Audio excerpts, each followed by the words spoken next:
The stars in this region of space were old. They burned with a tired orange glow, dim and uneven, as if even nuclear fire had grown weary with age.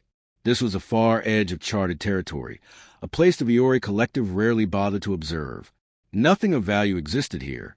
No trade routes, no habitable worlds, no emerging civilizations worth monitoring. At least, that had always been the assumption. High Analyst Kethrin stood alone at the observation deck of the Infinite Inquiry, his tall insectoid frame silhouetted against the star-filled void. His compound eyes reflected the distant light as streams of data scrolled silently across his neural interface. Behind him, the bridge hummed with the quiet efficiency of Viore technology. Soft clicks, subtle chimes, the calm rhythm of a species that had not faced true danger in thousands of years.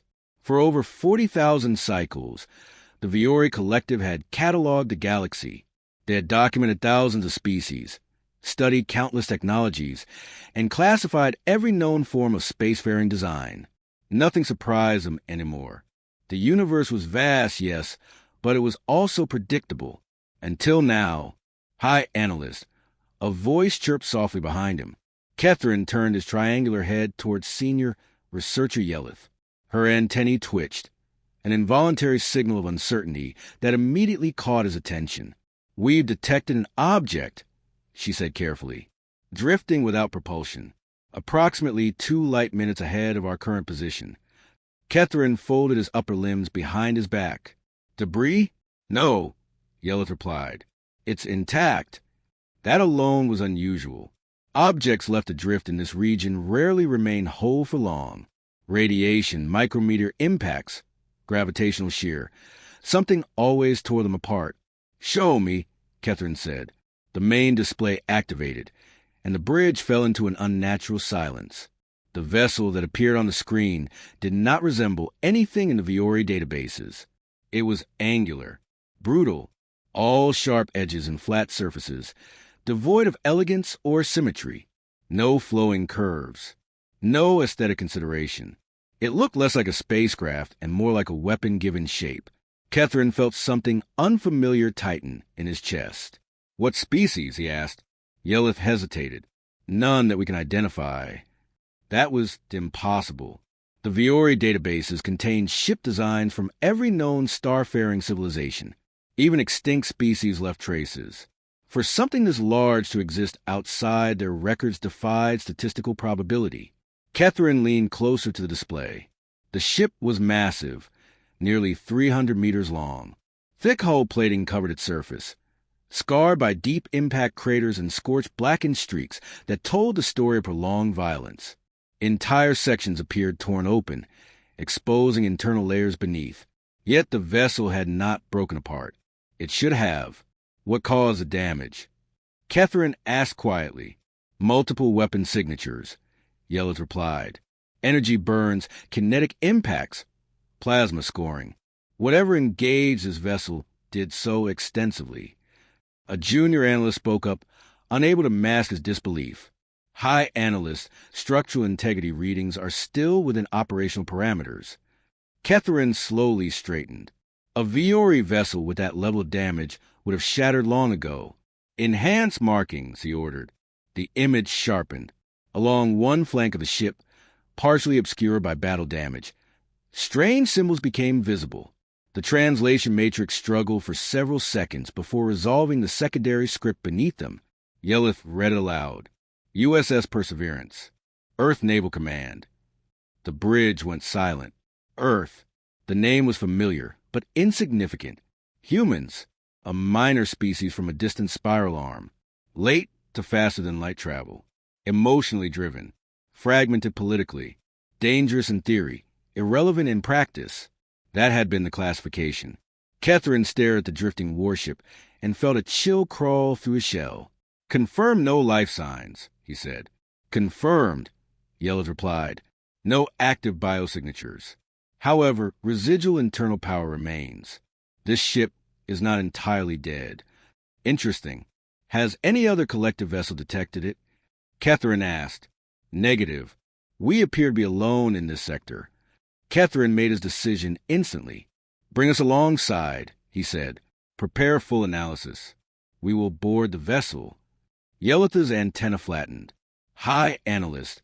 We know almost nothing about human technology. That, Kethren replied, is precisely why we must see it ourselves. As the Infinite Inquiry maneuvered closer, the scale of the human ship became even more unsettling. Weapon emplacements protruded from its hull, silent, dark, but unmistakably threatening. The armor plating was absurdly thick, layered in ways that made no sense by Viore engineering standards. This design is inefficient, one researcher muttered. Excess mass. Primitive construction. Kethren did not respond. Something about the ship felt deliberate. The boarding shuttle detached, carrying 12 Viore researchers clad in environmental suits. When Kethren stepped onto the alien hull, he felt it immediately. The metal beneath his feet was dense, heavy. His suit struggled to identify its full composition. Multiple alloy layers, Yelith reported. Iron, carbon, tungsten, and others. This is not a single hull material. Armor? Kethren asked. Yelith paused. Yes, extensive armor. Primitive, the others thought. Kethren was no longer convinced. They reached the airlock. Human systems responded to their interface protocols with unsettling ease. The door opened, revealing a silent chamber beyond. Atmosphere, breathable. Gravity, offline. Emergency power, active. The ship welcomed them like a sleeping beast. As they stepped inside, dim red lights flickered on, bathing the corridor in an ominous glow. The passageways were narrow, utilitarian, packed with exposed cables and reinforced bulkheads. No decoration, no artistry. Everything served a purpose. They designed this ship to function while wounded, Yelith whispered. Kethren looked down the corridor, past sealed blast doors and scorched walls. No, he said slowly. They designed it to keep fighting. And somewhere deep within the dark, silent corridors of the Perseverance, the first fracture formed in the Viore belief that they understood the galaxy. Kethren had examined thousands of alien vessels in his long career. Some were elegant, shaped by cultures that valued beauty as much as function. Others were efficient, stripped of all excess by species obsessed with optimization. A few were strange beyond comprehension, built by minds that did not think in familiar dimensions. But none of them felt like this. The corridors of the Perseverance were quiet, save for the faint hum of backup power echoing through the metal walls. Every step the boarding team took seemed to resonate unnaturally, as if the ship itself was listening. This vessel feels dense, one of the junior researchers muttered. Heavier than it should be. Kethren did not disagree. They moved deeper inside, documenting every detail. The damage from outside was far worse than initially estimated. Entire sections had been sealed behind thick blast doors, their surfaces warped and blackened by heat. Compartmentalization, Yelith observed. If one section is breached, the rest remains operational. A logical design, Kethren replied. But logical did not explain the scale. The doors were not thin emergency barriers. They were massive slabs of reinforced metal, thick enough to withstand direct weapons fire. This was not emergency engineering. This was expectation.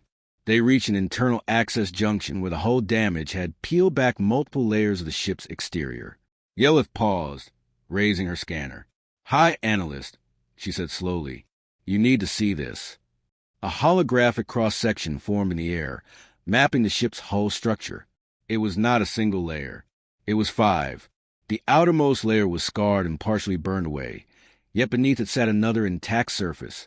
Begin analysis, Kethren ordered. Yelith adjusted the scan. The first layer is composed of what humans call ablative armor. It is designed to burn away under sustained energy weapon fire, carrying heat with it. Kethren felt a flicker of surprise. Ablative armor was ancient technology. Crude, inefficient. Yet, how thick, he asked. Far thicker than necessary, Yelith replied. Enough to withstand repeated direct hits. She highlighted the second layer. Beneath it is reactive armor, embedded microexplosives designed to detonate outward when struck by kinetic projectiles, disrupting penetration. One of the researchers recoiled slightly. They put explosives in their own armor? Yes, Yella confirmed. Controlled internal damage to prevent catastrophic failure. Catherine stared at the display.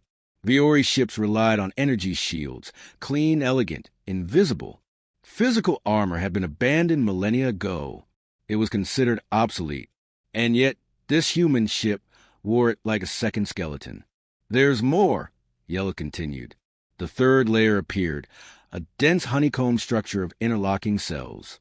This distributes kinetic force across a wide area, she explained, preventing localized structural collapse. Catherine leaned closer. The design was brutally simple and devastatingly effective. The fourth layer consists of radiation-hardened compartments, Yella said, designed to protect internal systems and crew from nuclear or high-energy exposure. A junior researcher's voice wavered. Why would they expect to operate near nuclear detonations? No one answered. Then the final layer appeared. A self-sealing membrane, Yella finished. When breached, it expands rapidly, sealing hull ruptures and maintaining atmosphere until repairs can be made. 5 layers. 5 separate solutions to 5 different types of destruction. Catherine felt something cold settle deep within his mind. This ship, he said slowly, was not designed to avoid damage. He turned to his team. It was designed to absorb it. The chamber fell silent. A Viori battle cruiser relied on shields so advanced they could deflect most known weapons. But once those shields failed, the ship behind them was fragile. The Perseverance had no detectable shields. It did not need them. Calculate damage tolerance, Catherine ordered. Yelleth complied. A moment later, the results appeared. To breach all 5 layers using standard Viori weaponry, she said carefully, a battle cruiser would need to strike the same location at least 17 times. 17. In combat conditions, she added, that is nearly impossible. Catherine nodded grimly. And random fire? Hundreds of hits. Possibly more. The realization settled heavily over the team. While Viori ships focus on precision and speed, this human vessel had been built for endurance. It could lose entire sections and continue fighting. Why? One researcher asked. Why would anyone build a ship like this? Catherine did not answer immediately. Instead, he led them onward. They reached the internal systems hub, where emergency power lines crisscrossed the walls. Yella scanned the network and froze. This is excessive, she said. What is it? Catherine asked. Redundancy, Yella replied. Every critical system has multiple backups. 3 independent power generators, each capable of running the entire ship. Life support divided into isolated zones. 2 separate command bridges. Catherine felt his unease deepen. A single system failure does not cripple this vessel, Yella continued. It can lose half its internal infrastructure and remain operational. A Viori ship would be dead with a fraction of that damage. They expect systems to fail, Catherine murmured. They plan for it. They reached what remained of the bridge access. The doors here were even heavier, reinforced far beyond necessity. It took several minutes to override the security protocols. When the doors finally opened, the bridge revealed itself. Circular, compact, functional. The command chair sat at the center, empty. A jacket hung over its back. A cup rested on a nearby console. They left in a hurry, Yella said softly. But not in panic, Catherine replied. He accessed the ship's internal logs. Backup power allowed partial data retrieval. This vessel was part of something called the Third Exploration Fleet, he read aloud, assigned to survey this region. A researcher frowned. Exploration? Yes, Catherine said quietly. Not frontline combat. He scrolled further, then stopped. This ship, he said slowly, is classified as a light cruiser. The words echoed in the bridge. A light cruiser, one of the smallest combat-capable ships in the human fleet. The battered, scarred, impossibly durable vessel surrounding them was not a flagship, not a superweapon. It was small, if this was what humans considered light. Catherine looked around the bridge, at the reinforced doors, the layered armor, the redundant systems. What? He asked softly. Do their larger ships look like? No one answered. Outside the viewport, The tired orange stars burned on, indifferent to realization taking shape inside the alien minds. The Viore had believed the galaxy was understood. But here, aboard a drifting human warship, that belief was beginning to collapse. Catherine had always trusted numbers. Data did not lie. Calculations did not exaggerate. Equations did not feel fear. And yet, as he stood on the bridge of the Perseverance, surrounded by figures and projections that should have reassured him, he felt something dangerously close to doubt. "Rerun the classification," he ordered. Yellow obeyed without question, though her antenna twitched again. The holographic display refreshed, pulling data from multiple subsystems the team had managed to access. USS Perseverance. Class, Light Cruiser. Fleet assignment, 3rd Exploration Fleet. Primary role, patrol. Survey, defensive engagement. Catherine stared at the word patrol. This ship was not meant to fight prolonged battles. One researcher said slowly. Yet it survived one. Not just survived, Catherine corrected. It endured. They had recovered partial battle logs, fragmented sensor data, weapon discharge records, enough to reconstruct the engagement. Yelleth brought the simulation online. 3 unknown vessels had ambushed the Perseverance. Faster than it, more maneuverable, armed with high-energy plasma weapons capable of overwhelming standard Viore shields within minutes. Duration of engagement, Yelleth said. Approximately 4 hours. The bridge grew very quiet. For hours was not a battle. It was a siege. A Viore vessel would have disengaged within the first 10 minutes, a junior analyst whispered, or surrendered. Catherine watched the simulated impacts appear across the hologram. Hundreds of hits. Repeated strikes against the same hull sections. "Crew casualty estimates?" he asked. Yelleth hesitated. Approximately 40% killed or critically wounded. Someone made a distressed clicking sound. 40%. That was catastrophic loss. A number so severe that surrender protocols would have triggered automatically in most collective fleets. And yet, Catherine said, voice tight, the ship continued to fight. He watched the simulation reach its conclusion. 3 enemy vessels destroyed. The Perseverance, burning and crippled, still functional enough to withdraw and evacuate its crew. Victory, achieved at a cost no Viore commander would ever accept. Why did they surrender? One researcher asked. At that point, survival probability would have increased dramatically. Catherine did not answer immediately. Instead, he turned his attention inward, toward the crew quarters they had only briefly cataloged. "Take me to the living sections," he said. The corridors there felt different. Smaller, tighter, built for bodies that were softer, less armored than Viore physiology. Each room was little more than a sleeping platform, storage compartment, and workstation. And yet, scattered among the metal and machinery were objects that did not belong in a warship. Images, personal items, fragments of lives interrupted. Catherine paused in one of the quarters, lifting a small rectangular frame from a desk. Inside was an image of several humans standing together, arms slung around one another. They looked fragile. No shells, no exoskeletons. Soft tissue exposed everywhere. "These creatures built the ship we are standing in." A researcher said quietly. "Yes," Catherine replied, "and they fought inside it." He placed the frame back where he found it. "Scan for remains," he ordered. The result came back quickly. "None. No bodies," Yellow confirmed. "No biological residue consistent with mass casualties." Catherine frowned. "They evacuated," he realized, "under fire, with nearly half their crew dead or wounded." He accessed another set of logs, medical data, partially corrupted but readable. What he saw made his mandibles tighten. Humans continued operating their stations with injuries that would incapacitate a Viore instantly. Broken bones, severe burns, blood loss beyond survivable thresholds. "They did not stop," Yellow said softly, "even after sustaining lethal trauma." Catherine felt the first true crack form in his confidence. This was not bravery. This was something else. They moved deeper toward the internal systems control. Redundancy after redundancy. Manual overrides everywhere.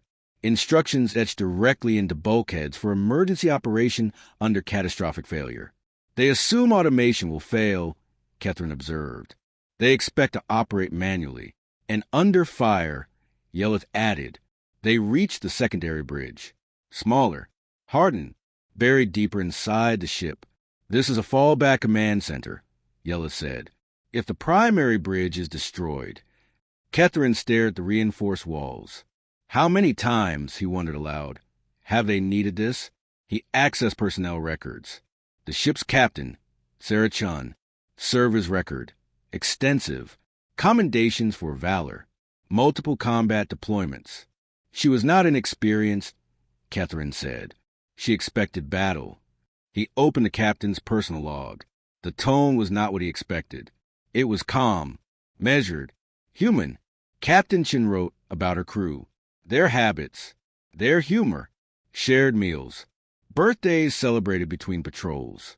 These are not soldiers who live only for war, Yelleth said. No, Catherine agreed. They are people. He scrolled forward. The day of the battle. 3 hostile vessels. No communication. Weapons fired without warning. Chen's response was immediate. No hesitation. No attempt to flee. We will make them pay for every hit. Catherine felt cold. Entry after entry detailed the fight. Crew members refusing evacuation to keep weapons online. Engineers working through fires. Medics treating wounds while under decompression alarms. Lieutenant Park remained at his station until smoke overtook the compartment. Ensign Williams sealed a breached section from inside. Others survived. She did not. She was 22, Yelleth whispered, reading the data. Catherine closed the log. This species, he said slowly, does not measure victory the way we do. To the Viori, war was a problem to be solved efficiently. To humans, it is something to be endured, Yelleth finished. They left the quarters in silence. Back on the bridge, Catherine replayed the engagement one final time. For hours, hundreds of hits, 40% casualties. And still, the humans fought. They do not retreat when wounded, he said. They become more dangerous. Yelleth's antenna flattened completely. Hi, analyst, she said, voice low. I believe we have misclassified the species. Catherine nodded. The Viori had believed humans were primitive because they lack refinement. Now he understood the truth. Humans were not primitive. They were hardened, forged by environments and histories of Viori had never endured, shaped by predators, scarcity, and endless conflict. They fight as if loss is expected, Catherine said, as if pain is normal. Outside, the tired stars continued their ancient burning. Inside the Perseverance, the Viori realized something terrifying. This was not a ship built by optimists. It was built by survivors. And survivors, Catherine knew, were the most dangerous beings in the galaxy. Catherine did not sleep. Sleep required peace of mind, and as it had been stripped away layer by layer, much like the armor of the Perseverance, he could no longer stop thinking about. The Viori believed warfare was a failure of diplomacy. Humans clearly did not. He stood once more on the bridge, reviewing the data in silence while the rest of the boarding team worked elsewhere. Numbers scrolled endlessly across the displays, weapon cycles, power distribution logs, casualty reports. Everything pointed to the same conclusion. This ship had been designed with the assumption that it would be damaged, that its crew would be injured, that some of them would die, and that the fight would continue anyway. Hi, analyst, Yelleth said, approaching carefully. We have completed the analysis of internal command doctrine. Catherine turned. Explain. Yelleth projected a series of documents recovered from the ship's database. Tactical manuals, training excerpts, emergency protocols. At first, we believed human redundancy was excessive, she said. But it is not redundancy for safety. It is redundancy for persistence. Catherine narrowed his eyes. Define persistence. They assume failure, Yelleth replied. Every procedure begins with the premise that something will go wrong. She highlighted a training excerpt. If systems fail, operate manually. If command is lost, assume command. If overwhelmed, continue engagement until no longer capable of action. Catherine felt a chill. There are no surrender conditions, he noted. None, Yella confirmed. Withdrawal protocols exist, but only if continued combat would prevent mission success. Survival alone is not sufficient justification. Catherine processed that in silence. Viore doctrine placed survival above all else. A lost ship could be rebuilt. A lost crew could not. Human doctrine seemed to disagree. They do not fight to survive, Catherine said slowly. They survive to keep fighting, Yelleth replied. They moved to another section of data, psychological profiles. This is where it becomes unsettling, Yelleth continued. Human combat psychology emphasized something called morale through resistance, the idea that enduring pain, loss, and fear strengthen resolve rather than weakening it. In Viore species, Yelleth said, trauma reduces combat effectiveness. In humans, it often increases it. Catherine recalled the logs. Crew members refusing evacuation. Engineers working through severe burns. Officers continuing command despite grievous injuries. They escalate, he murmured. Yes, Yelleth agreed. When humans perceive an existential threat, restraint decreases. Aggression increases. Catherine turned away from the display, staring at the empty command chair. What kind of species evolves like this? He asked. Yelleth hesitated. One shaped by constant danger, she said. Predators, environmental hazards, competition for limited resources. She pulled up planetary data. Earth is hostile, she continued. Unstable climate, violent weather systems, native life forms that actively hunt. Humans evolved as prey before becoming predators. Catherine absorbed this slowly. They learned early, he said, that the world would not spare them. Yes, and that lesson, Catherine continued, never ended. They moved to the final set of recovered data, historical context files. What Catherine saw there was worse than the battle logs. Human history was an uninterrupted sequence of conflicts, wars that spanned continents, wars that lasted generations, wars fought not just with weapons, but with ideology, belief, and identity. They fought each other, Catherine whispered. For thousands of years, Yella said, the numbers were staggering. Millions dead in single conflicts, cities erased, weapons invented solely to kill more efficiently. And yet, Yelleth added, they did not collapse. They adapted, improved, learned. Catherine stopped at a specific concept. Explain this, he said. The term hovered on the display. Mutually assured destruction. Yelleth explained it carefully. Two human factions build enough weapons to annihilate each other completely. Not just armies, entire civilizations. The threat of mutual extinction was considered stability. Catherine struggled to process it. They were willing, he said slowly, to risk total extinction rather than accept defeat. Yes, that is not irrational, Yelleth added quietly. It is a form of absolute deterrence. Catherine felt something inside him fracture. The Viore avoided war because it threatened survival. Humans embraced the possibility of annihilation to preserve autonomy. They would rather die, Catherine realized, than submit. Yelleth nodded. And they proved it repeatedly. He thought back to Captain Chen's final log. We are not the strongest. We are not the smartest. But we never give up. Those were not empty words. They were doctrine. They did not build their ships to win cleanly, Catherine said. They built them to ensure the enemy loses first. Yes. Silence fell between them.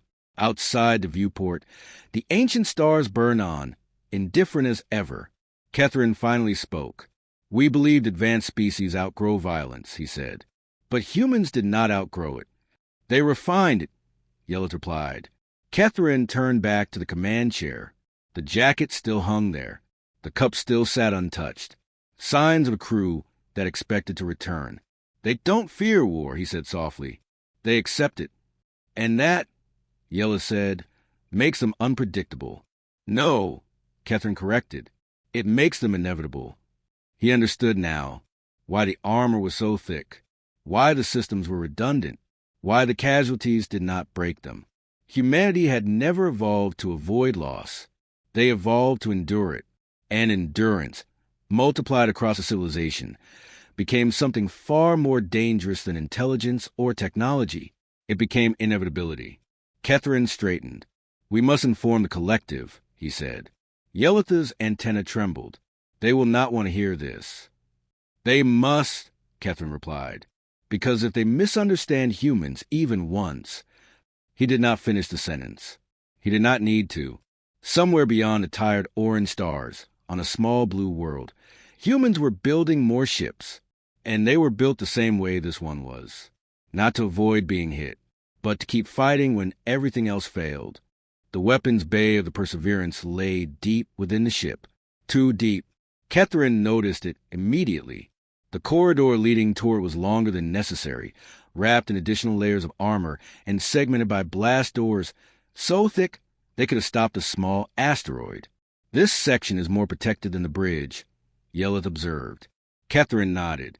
"As it should be." It took nearly a full cycle to bypass the security systems.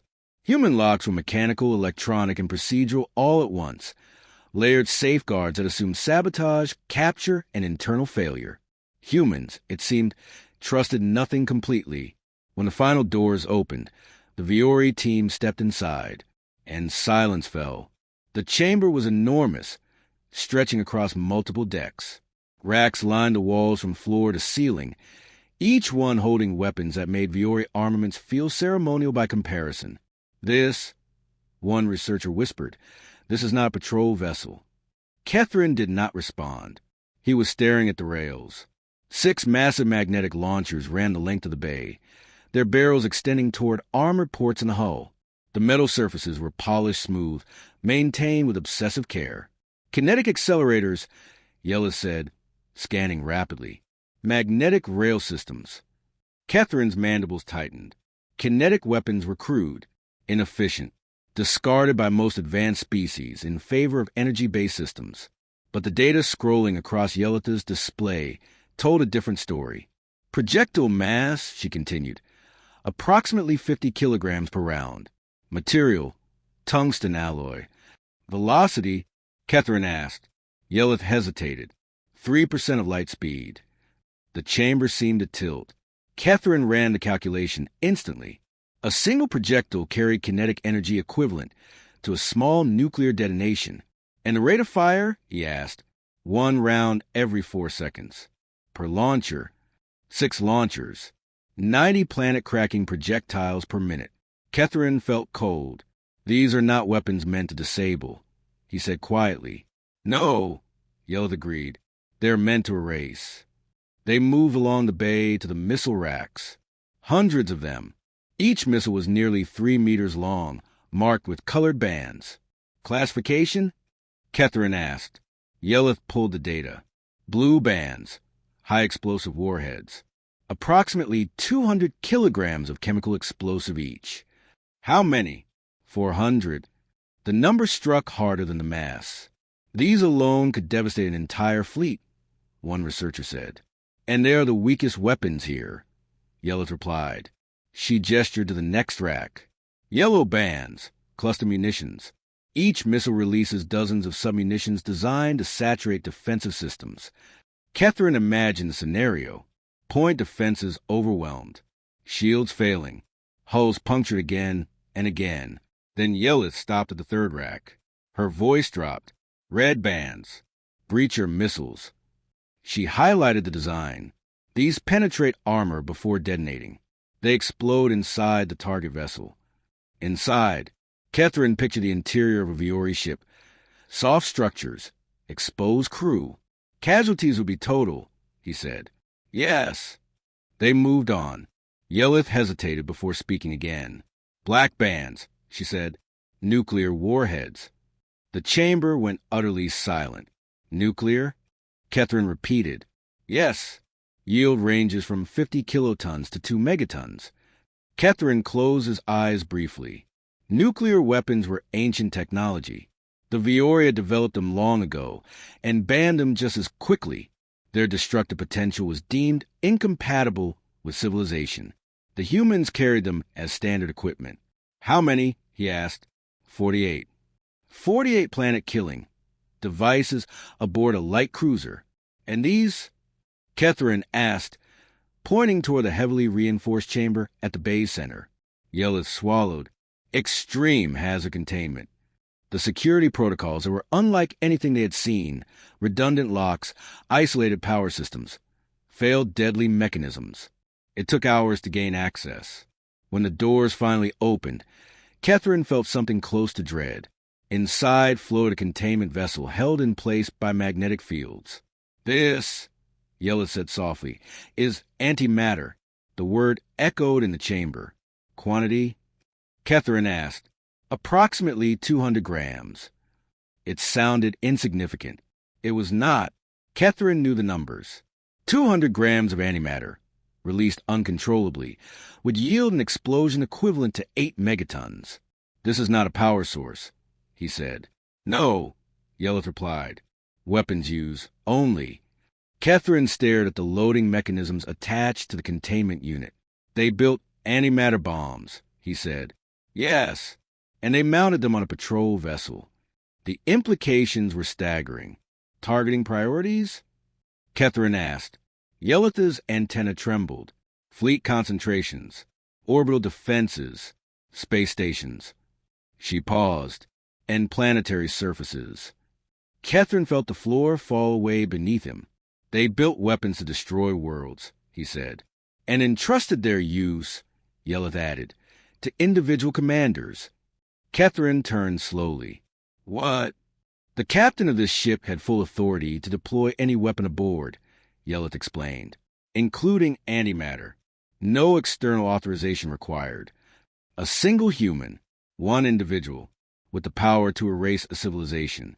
They emphasize initiative, Yelleth said, speed of decision-making. The Viore required councils, committees, consensus. Humans required judgment. Catherine understood then. These weapons were not meant to deter. They were meant to end threats permanently. They do not fight to win territory, he said. They fight to eliminate enemies. Yes. He reviewed the reconstructed battle data again. The Perseverance had not attempted negotiation. It had responded with overwhelming force. Every system activated. Every weapon deployed. They did not escalate gradually, Catherine said. They escalated immediately. They recognized danger, Yelleth replied, and removed it. The Viore fought wars like surgeons. Humans fought them like executioners. Catherine stepped back, surveying the bay one last time. This was not a collection of weapons. It was a statement. A declaration of intent written in steel, uranium, and antimatter. If this is what they bring to routine patrols, he said quietly, then their larger fleets. Yelleth did not let him finish. We should never see those, she said.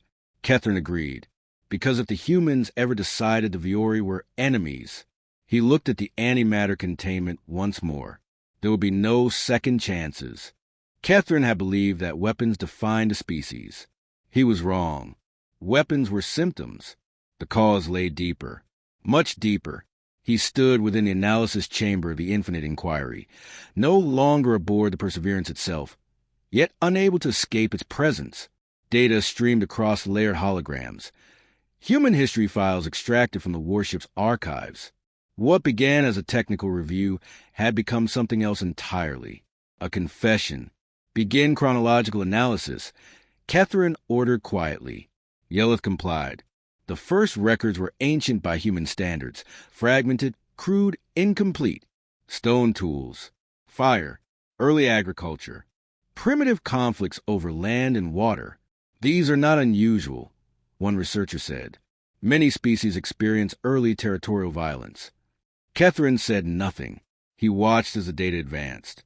Metal weapons, organized armies, fortifications, then industry, then machines, then war at scales that made Viore border conflicts look like ceremonial disputes.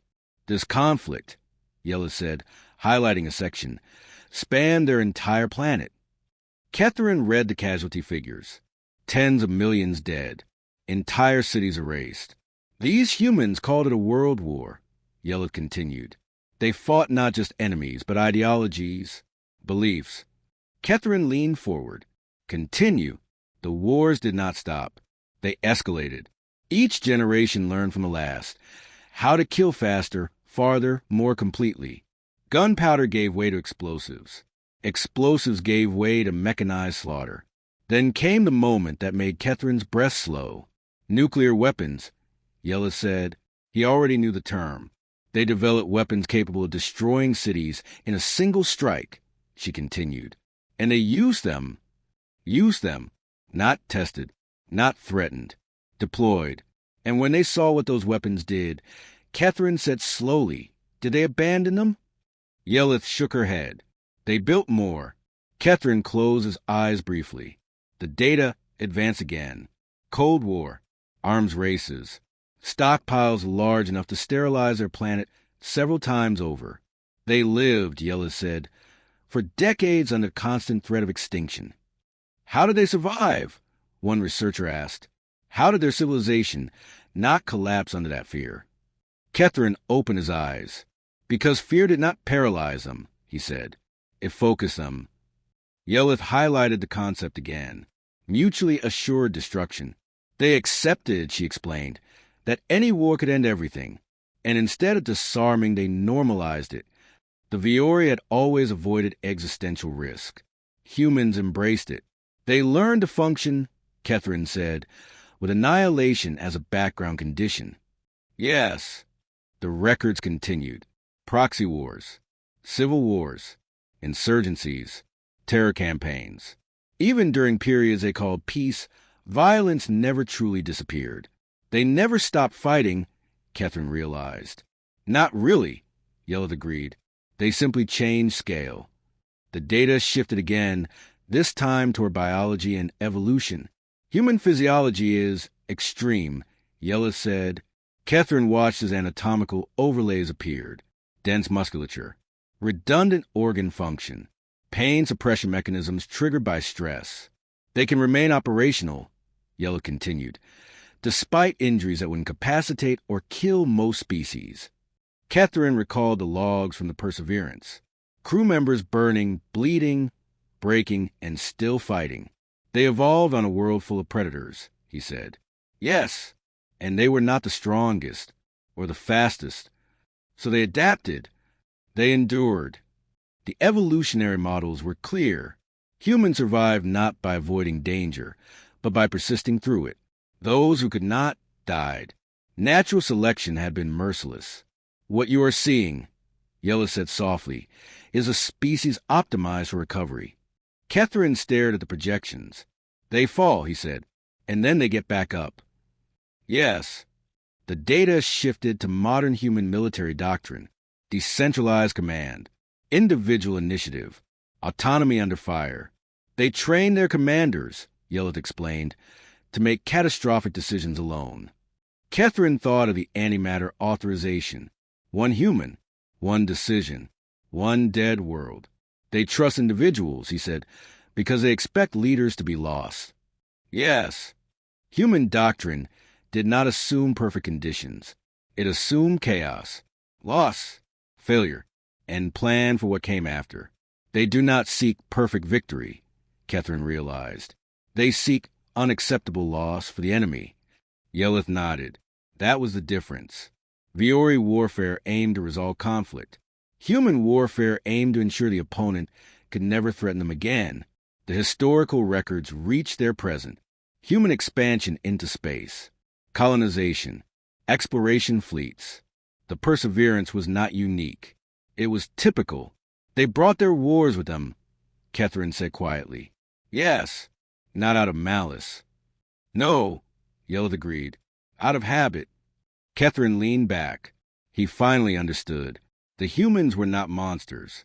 They were survivors. A species forged by endless struggle, refined by disaster, shaped by pain into something terrifyingly resilient. They don't believe the universe is safe, he said. They believe it is hostile, Yellith replied, because their home world was. Silence fell. The Viori had built civilization on stability. Humans had built theirs on contingency. High analyst. One researcher said hesitantly, is it possible they will change? That exposure to galactic peace will soften them. Kethrin considered the question carefully. He thought of Captain Chen's log. We would rather die free than live as slaves. He thought of the layered armor, the redundant systems, the weapons made for extermination. No, he said at last. They will not change. Why? The researcher asked. Because, Kethren replied, this is not culture. He gestured to the human data. This is identity. The room grew quiet. Kethren stood. We must inform the collective, he said. Not about their weapons. Not about their ships. Yelith looked at him. About what, then? About who they are, Kethren answered. Because the galaxy could adapt to technology. It could not adapt to a species that never learned how to lose. The Grand Council Chamber of the Viore Collective had been built for confidence. Its crystal walls curved upward into a vast dome where the stars were projected in perfect clarity, a reminder of the collective's reach and stability. Tier upon tier of representatives filled the chamber. Over 100 species, each seated according to rank, age, and influence. This was where wars were prevented. This was where crises ended. High Analyst Kethren stood alone at the center platform. For the first time in over 2 centuries of service, he felt small. Distinguished representatives of the collective, he began, his voice amplified and steady despite the weight pressing against his thoughts. I appear before you to present findings from the edge of explored space. Findings that will challenge long-held assumptions about a newly encountered species. A ripple of mild interest moved through the chamber. Humans, someone murmured. Yes, Kethren said. Humans. Several delegates shifted with faint amusement. Humans were already known, barely. A young species. Loud. Fragmented. Emotionally volatile. Interesting in a cultural sense, but strategically irrelevant. Kethren activated the central projection. The image of the USS Perseverance appeared above the platform. Its angular, scarred hull drew scattered clicks of surprise. This vessel, Kethren said, is classified by its creators as a light cruiser, one of the smallest combat-capable ships in their fleet. Soft disbelief spread through the chamber. Kethren continued. It survived a 4-hour engagement against 3 hostile vessels. It absorbed hundreds of direct hits. 43% of its crew were killed or critically wounded. The chamber grew quieter. It did not surrender. The projection shifted, showing the ship's internal structure, layered armor, redundant systems, compartmentalization. This ship was designed to be hit, Kethren said. Repeatedly. It was designed to lose systems, crew, and structural integrity and continue fighting. A senior delegate leaned forward. Are you suggesting human engineering is superior? No, Kethren replied calmly. I am suggesting human engineering assumes failure as a baseline. That drew attention. He moved on. Weapons, kinetic launchers, missile racks, nuclear payloads, and finally, antimatter containment. Gasps echoed through the chamber. They carry antimatter weapons aboard patrol vessels, Kethren said, and authorize their use at the discretion of individual commanders. The silence became absolute. This is unacceptable, declared a delegate from the Myron Coalition.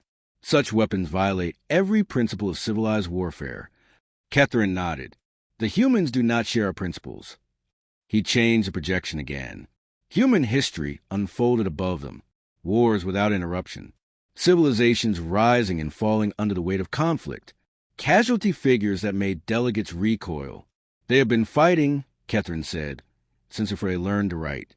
This is barbarism. Someone hissed. No, Kethren replied. This is survival. He explained mutually assured destruction. Planet-killing arsenals held in balance by the willingness to use them. They accepted extinction as a possible outcome, he said, and continued anyway. A towering delegate from the Thalari Union finally spoke, his voice deep and resonant. High Analyst, he said, we have encountered aggressive species before. The Kai, the Zolvan, they were dangerous, yet manageable. How are humans different? Kethren met his gaze. Those species fight to win, he said. Humans fight to end threats. He let that settle. They do not seek dominance, Kethren continued. They seek certainty. The certainty that their enemy will never rise again. The Thalari delegate was silent. Another voice cut in sharply. Then we must act now. A preemptive strike while they are still weak. The suggestion rippled through the chamber. Military representatives stirred. Catherine felt cold spread through him. I strongly advise against that, he said immediately. Why? Demanded the Myron delegate. Our fleets outnumber theirs. For now, Catherine agreed, but you misunderstand the danger. He gestured, and Captain Chen's final log entry appeared. They fought and died so that others could live. That is what we do. If we attack them, Catherine said quietly, we will not destroy humanity. We will define it. Silence. We will give them a common enemy, a reason to unite, a justification for a total war. He paused. And they will accept any casualties required to erase us in return. You exaggerate, someone said weakly. Catherine shook his head. They have already proven they would rather die free than surrender, against their own kind. He let that sink in. If even one human survives, he continued, they will remember, they will rebuild, and they will not stop. The chamber felt suddenly smaller. So what do you propose? The Thaloride delegate asked at last. Catherine took a breath. We do not fight them. We do not contain them. We do not threaten them. The room leaned forward as one. We make them allies. Shock rippled through the chamber. Trade, Catherine said. Cooperation. Transparency. Inclusion. And if that fails, someone asked. Catherine answered honestly. Then we pray they never decide we are enemies. The council erupted into argument. Military blocs demanded preparation. Isolationists urged withdrawal. Idealists argued for diplomacy. Hours passed. In the end, fear decided faster than pride ever could. The resolution passed. The Viore Collective would pursue peaceful contact with humanity. As the chamber emptied, Catherine remained standing. He stared at the fading projection of the Perseverance. The humans were not coming as conquerors. They were coming as survivors. And the galaxy, he knew, would never be the same. The decision of the Viore Collective did not echo across the stars. There were no alarms, no fleets mobilized, no weapons fired. From the outside, nothing changed. And yet, everything had. High Analyst Catherine stood alone on the balcony overlooking the capital city, watching artificial sunlight spill across towers of crystal and living stone. The world below him moved as it always had, peaceful, orderly, unaware. He envied them. The council had voted for diplomacy, for openness, for cooperation. It was the only rational choice. And still, Catherine felt no relief, because rational choices did not always matter, not when facing a species like humans. The diplomatic envoys would depart within cycles, carefully worded greetings, trade proposals, cultural exchanges, all the rituals of peaceful first contact refined over tens of thousands of years. Humans would accept them. Of that, Catherine was almost certain. The humans did not seek enemies, but they did not fear them either. That was the problem. Behind him, Yelleth approached quietly. The envoys are ready, she said. We've compiled everything you requested. Behavioral warnings, strategic cautions, psychological profiles. Catherine nodded. Will they listen? Yelleth asked. He did not answer immediately. Instead, he stared up at the artificial stars projected across the dome overhead. Perfect, controlled, harmless. Some will, he said at last. Some won't. Yelleth hesitated. And the humans? Catherine exhaled slowly. They will listen, he said, but they will not change. They walked together through the quiet halls of governance. Every step echoed too loudly in Catherine's mind. He remembered the Perseverance, not its weapons, not its armor, but its crew, the photographs, the personal logs, the quiet determination etched into every system and design choice. Humans did not build ships to intimidate. They built them because experience had taught them something the galaxy had forgotten. Hope was fragile. Preparation was not. The first official contact occurred 47 cycles later. The transmission was clear. Calm. Human diplomats appeared on the display, soft-bodied, expressive, unmistakably fragile. They smiled. They welcomed dialogue. They spoke of cooperation, shared exploration, mutual benefit. Exactly as predicted, the collective relaxed. Some even congratulated themselves. This is what Catherine feared? One delegate remarked privately. They seem ordinary. Catherine watched the transmission from his chamber, his expression unreadable. He knew better, because beneath the politeness, beneath the warmth, there was something else. Confidence, not arrogance. Certainty. The human spoke as a species that did not doubt its ability to endure whatever came next. Weeks turned into months. Trade routes opened. Information flowed. Human technology astonished some, confused others, but nothing sparked panic until the reports began to arrive. A border skirmish, not with a collective, with another power, a regional hegemon that had dismissed humanity as weak. The conflict lasted 6 days. 6. Human fleets suffered heavy losses. Entire ships destroyed. Casualty estimates were staggering. And yet, the opposing power ceased to exist as a military force. Its fleets shattered. Its command centers erased. Its worlds blockaded within days. Not conquered. Neutralized. The collective watched in stunned silence as data streamed in. Humans had not occupied territory. They had not demanded tribute. They had removed a threat. Completely. They escalated immediately. A military analyst whispered. Yes, Catherine replied quietly. They always do. More reports followed. Human commanders making independent decisions under fire. Human fleets fighting despite catastrophic damage. Human logistics rebuilding losses faster than projections allowed. They are bleeding, someone observed, but they are not slowing. Catherine closed his eyes because he knew the truth.